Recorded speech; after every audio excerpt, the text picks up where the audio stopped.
Hello, welcome to Davita's Stampin' Spot. I did a Facebook Live last night and I couldn't figure out how to send it over to YouTube. Plus, it was backwards, so it kind of freaked people out, I think. It bothered me. But I wanted to go ahead and do a recording for YouTube. So I want to share this technique with you called I'm calling it the weathered technique. And what we're going to do is we're going to take a piece of copper foil and we're going to make it look like it's been out in the elements and it's weathered. So we're going to start with a piece of copper foil that is 3 3/4 by 5. I'm going to put it here in the die cutting machine. A tip for you is that when you put it in here, when you can read Stampin' Up, after you put the paper in, that's the direction you want it. So we're going to lay it in here like this and use the black line so we make sure it's straight. Let me go up just, my trees go a little bit higher. And we're going to put it in so that the fold of the embossing folder goes in first. And we're using plates 1 and 4. And we'll run it through. Always makes everything jiggle. Now when we take it out, it's going to look amazing. I don't know if you can see that. If you wanted just a beautiful, simple, sparkly card, you could leave it just like this. But you know, us crafters, we always have to take something and we've got to add to it, take away from it, do something. So we're going to lay our paper on some scrap paper. And I've got a paper towel. You can see I used it last night, but that's not going to hurt anything. The first thing we're going to take is StazOn Saddle Brown. And remember, you've got to take the plastic case off there. And we're just going to gently rub it on the whole piece. Some's going to go up into the part that wasn't embossed, and that's okay. And then we're going to take the paper towel and we're just going to rub it off just a little bit. Now, because it stays on, it is going to stay on the paper much better than if you were just using our regular inks. Okay, so we've added some of the saddle brown.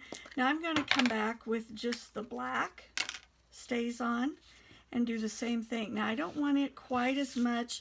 I want more of the brown than the black. So we're going to add that. So it kind of adds some shadow to the trees. And again, we'll just rub off a little bit of the excess. So it just takes some of the darkness off. It's still there, but it's not quite as dark. Okay. So now we're going to do what I think is the fun part. We're going to add some green to it. When I first saw this technique, I was watching a video by Allison Douglas. And it made me think of the Capitol building in Topeka, Kansas, where the top ends up looking this color after it's been aged. And because, you know, it starts with copper, and not too long ago they cleaned it, and it seemed so funny to see it green, which I know was expensive and really nice that they did that, but we've been used to the green for a long time, so it was nice to see the copper, but this will come back again, I'm sure. So I'm taking the light shaded spruce and just rubbing it over different parts. Now quite a bit of it will rub off, and that's okay. Then I went back with just a little bit of the darker shaded spruce, just to add just a little bit more to it.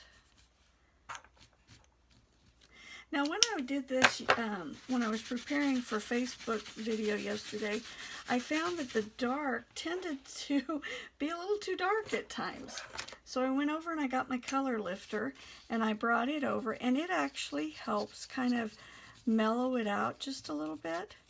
So if you get it just a little too dark, you can take the color lifter and soften it just a little bit. All right. So there you go. We've taken this shiny copper paper and now we've given it that look like it's been out in the elements for a long time. So you're welcome to play with it, add some more green, add some more black to it, add some more brown. Probably if I was, before I would mount this, I'd probably put a little bit more of the dark at the top of the trees there. And I know it's hard to see on the video. So what I did afterwards was I mounted it on black paper that's 5 inches by, or I'm sorry, 4 by 5 1/4. And then my cardstock base is shaded spruce. I stamped this greeting called Wish, and it says, "Wishing you the happiest of seasons." It's from the Wishes and Wonder set. And this set I helped teach some projects for a bunch of Kansas City demonstrators last weekend. And when we picked this set, I was not real excited about it. It's, for some reason, it just wasn't the set I was really excited about. But I have to admit, after I started playing with it, I really enjoyed using it. So we're using this greeting for the front and then this greeting for the inside. And then I wanted a tree that was similar to this, so I pulled this tree from Snowfront and used it. So what I did was I took the tree and I inked it with shaded spruce, stamped it once, twice, 3 times to just give it a nice variation in color, and then added my greeting. And then, you know me, I never want a naked envelope, so I did the same thing then to the envelope. So this is my technique for you today. Again, I'm calling it the weathered look, or the weathered technique. Just making it look like this copper foil has been out in the elements. So I hope you enjoy that. I did want to tell you that this card here, we are making in my technique class this month. We're also going to use this card, which is from that Wishes and Wonder set. The sleigh is gold embossed, and then we stamped on red paper, and we're going to fussy cut out this section so it looks like it's red wood. I embossed it with one of the textured folders to give it a nice texture. And then we're using that Old World again for snow. And in this class as well, we're going to make this card here, which is a fun fold. And then we're also going to make a calendar. Get my hands on it here.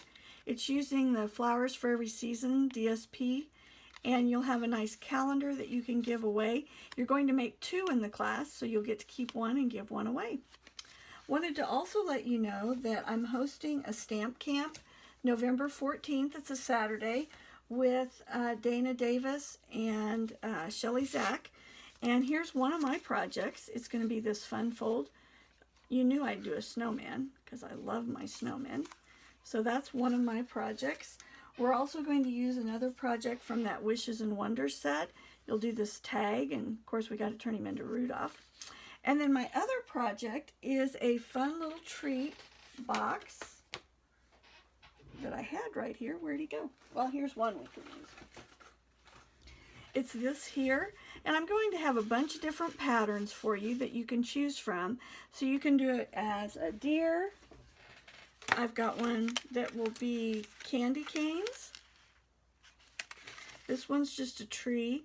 So there'll be a variety. You'll get to pick which one you want to do. These will be my 3 projects. Dana will have 3 and Shelly will have 3. So if you're interested in attending our stamp camp, I've sent emails out a couple times. If you haven't gotten those, just let me know and I'll send you all that information. So thanks for stopping by and joining me today. Oh, I almost forgot. So I did it in silver, the technique as well, but on this one I just colored the trees just to have fun with just turning them green. So I hope you enjoyed the video today. I'd love to see what you create. So if you come up with one, please post a picture for me and let me see what you've created. Thanks and have a great day.